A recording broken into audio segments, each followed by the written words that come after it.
مرد و زن بچے اور بچیاں بھی سبھی، مرد و زن بچے اور بچیاں بھی سبھی، علم حاصل کرو، علم حاصل کرو۔ جی بہت اچھے سبحان۔ مرد و زن بچے اور بچیاں بھی سبھی، علم حاصل کرو، علم حاصل کرو۔ یہی فرمان رب، یہی قول نبی، یہی فرمان رب، یہی قول نبی۔ اللہ وبرکاتہ۔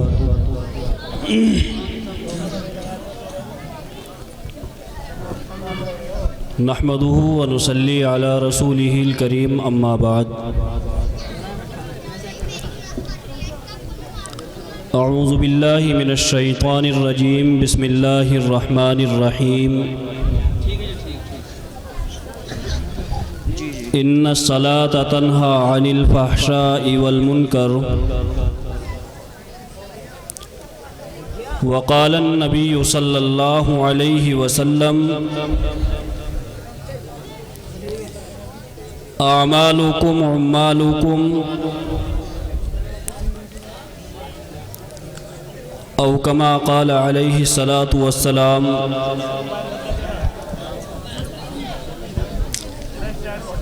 محترم بزرگوں اور دینی بھائیوں، اللہ تبارک و تعالیٰ کا احسان ہے، اس رب کا فضل ہے کہ اس رب نے آج ہمیں دینی مجلس میں بیٹھنے کا موقع عنایت فرمایا۔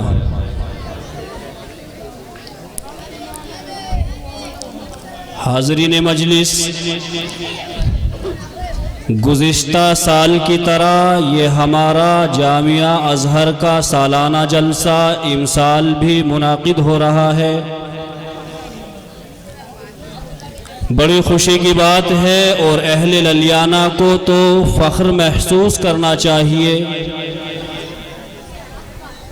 کہ للیانہ گاؤں کے اندر ہمارے بڑے اور ہمارے بزرگ، ہمارے اکابرین یہاں تشریف لاتے ہیں اور ہمیں ان کو سننے کا اور ان کی زیارت کرنے کا موقع ملتا ہے۔ محترم بزرگوں اور دینی بھائیوں، اللہ تبارک و تعالی نے انسان کو اور جنات کو اس دھرتی کے اوپر، اس زمین کے اوپر اگر اتارا ہے تو اپنی عبادت کے لیے اتارا ہے۔ یاد رکھیے، اگر آج آپ کی زندگی کے اندر یا میری زندگی کے اندر پریشانیاں ہیں، آپ اور میں اگر پریشان ہیں، آپ کے اوپر اور میرے اوپر اگر مصائب کے پہاڑ ہیں، تو یاد رکھیے اس میں کہیں نہ کہیں کسی حد تک سب سے پہلے اگر جرم ملتا ہے تو وہ ہمارا خود کا ملتا ہے۔ وہ اس لیے یہ بھی یاد رکھیے کہ آج اس ملک ہندوستان کے اندر کیا کچھ نہیں ہو رہا اور کون اس چیز سے واقف نہیں ہے۔ میرے بزرگوں اور دینی بھائیوں، میں آج اس للیانے کی سرزمین سے، اس للیانے کے جامعہ ازہر کے اس پروگرام سے آپ سے ایک اپیل اور درخواست کرنا چاہتا ہوں کہ آج اگر ہمارے اوپر مصائب ہیں، ہمارے اوپر حالات ہیں، اگر ہمارے اوپر پریشانیاں ہیں، اگر ہمارے گھروں کے اندر پریشانیاں ہیں، اگر ایک باپ ہے وہ اپنی اولاد سے اگر پریشان نظر آتا ہے، یا اولاد ہے وہ اپنے اگر باپ سے پریشان ہے، یا ایک شوہر ہے وہ اگر اپنی بیوی سے پریشان ہے، یا ایک بیوی ہے وہ اپنے شوہر سے اگر پریشان ہے، تو یاد رکھیے یہ پریشانی امت مسلمہ کے اندر اور کلمہ لا الہ الا اللہ پڑھنے والوں کے اندر کہاں سے آئی ہیں؟ تو پتہ چلتا ہے کہ ہم نے اللہ اور اس کے رسول کے راستے کو چھوڑ کر غیروں کے طریقے کو اختیار کیا ہے، اس لیے یہ پریشانیاں ہمارے اوپر آئی ہیں۔ ایسا ہے یا نہیں ہے؟ ایسا ہے یا نہیں ہے؟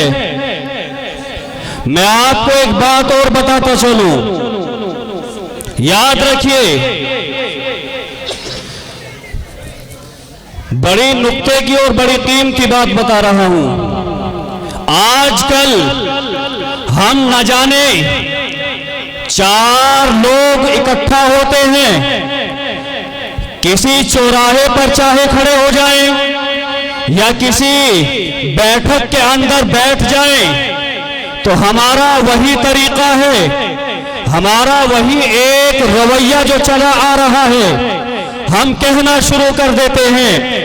اگر حالات کے اوپر بات کرتے ہیں، ملک ہندوستان کے اندر جو ہم زندگی گزار رہے ہیں اس کے اوپر اگر حالات کے تعلق سے بات کرنے پر آتے ہیں، تو آج ہمارے مسلمانوں کے اندر یہ سب سے بڑی کمی اور کوتاہی ہے، وہ یہ کہنے پر مجبور ہو جاتے ہیں، یہ کہتے ہیں، اور 4 انسان جو بات کر رہے ہیں بات کرتے کرتے یہ کہتے چلے جاتے ہیں کہ ہم ملک ہندوستان کے اندر اگر تڑپائے اور ستائے جا رہے ہیں اس لیے کہ ہم مسلمان ہیں۔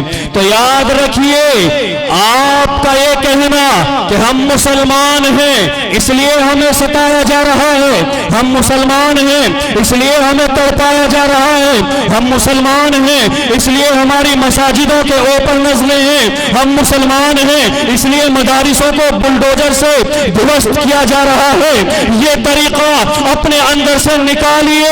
آپ نے اس سے ہٹ کر کبھی یہ سمجھنے کی کوشش کی کہ ہم سے اللہ اور اس کا رسول چاہتا کیا تھا اور ہم کس پلیٹ فارم پر آ گئے؟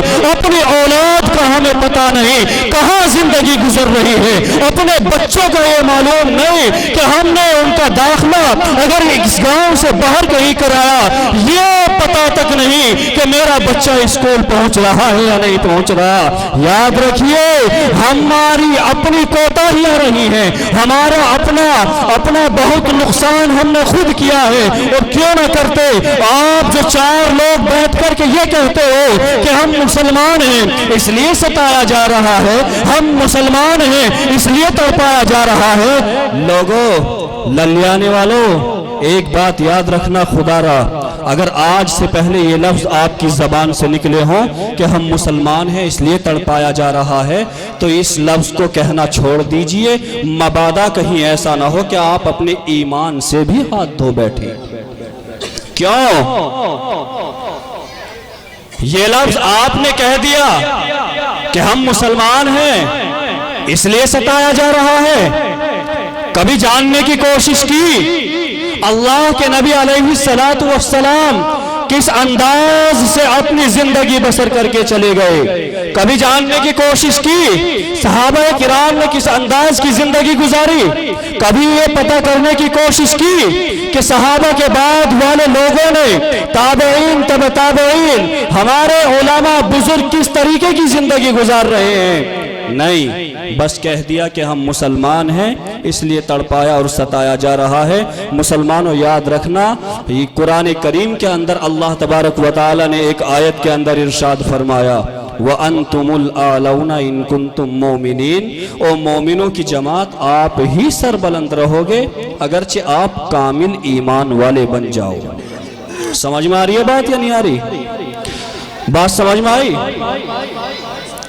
اگرچہ آپ کامل ایمان والے تو بنو، اس دنیا کے اندر آپ ہی راج کرنے کے لیے آئے ہیں، آپ ہی اپنا سر بلند کرنے کے لیے آئے ہیں۔ یہ کس نے کہا کہ مسلمان